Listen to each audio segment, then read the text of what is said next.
সংসদে রুমিন ফারহানা আমির হামজা বিচার চাইলেন। মানে আমির হামজা ওয়াজ করতে গিয়ে রুমিন ফারহান এবং ফারজানা শারমিন পুতুল, মানে যারা মহিলা এমপি এবং প্রতিমন্ত্রী, তাদের ব্যাপারে এমন একটা মন্তব্য করেন যে এই মন্তব্য করা আসলে আমির হামজার উচিত হয়নি। চলুন আগে মন্তব্যটা শুনে আসি। রুমিন ফারহানা আপা আছে, মন্ত্রী পটলের মেয়ে আছে ফারজানা, এরপরে নায়াব ইউসুফ আছে।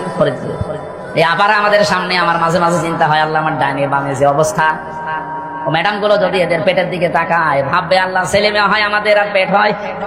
এই হচ্ছে আমির হামজার মন্তব্য। আসলে আমির হামজাকে মনে রাখতে হবে যে তিনি শুধু এখন একটা মৌলানাই না, তিনি শুধু একজন ওয়াজের বক্তাই না, তিনি এখন বাংলাদেশের একজন নেতৃত্ব পর্যায়ের একজন এমপি। তার মুখ দিয়ে এখন যেন তেন কথা বলা আসলে উচিত না। তিনি বোঝাতে যাচ্ছেন যে সংসদে তার দুই পাশে এমন এমন মানুষ বসে আছে যার অনেক বড় বড় ভুঁড়ি, আসলে মেয়েদেরও নাকি এর সাথে কম ছোট ভুঁড়ি হয়, আর ওই ভুঁড়ির উপরে নাকি আবার উকুন মারা যাবে। মানে একজন এমপি হয়ে যদি এই ধরনের মন্তব্য করে তাহলে এটা আসলে জনগণ কখনোই মানবে না।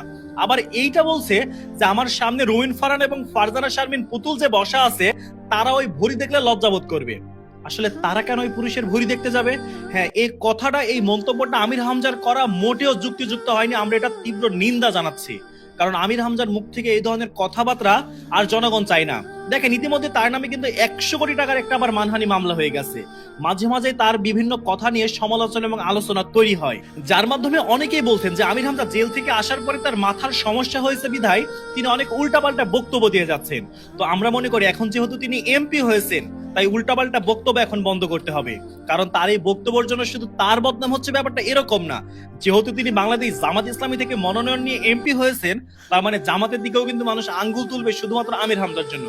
তাই আমির হামজাকে কথা বলার সময় অতি সংযত হওয়া উচিত, যাতে তার কোনো কথা কিংবা কাজের মাধ্যমে তার এবং তার দলের যাতে কোনো বদনাম না হয়। তবে রুমিন ফারহান আমির হামজার বিরুদ্ধে যে বিচারটা দিয়েছে, জানি না তার কতদূর কি হবে। যদি হয় তাহলে সেটা তো আপনারা সবাই দেখতে পারবেন।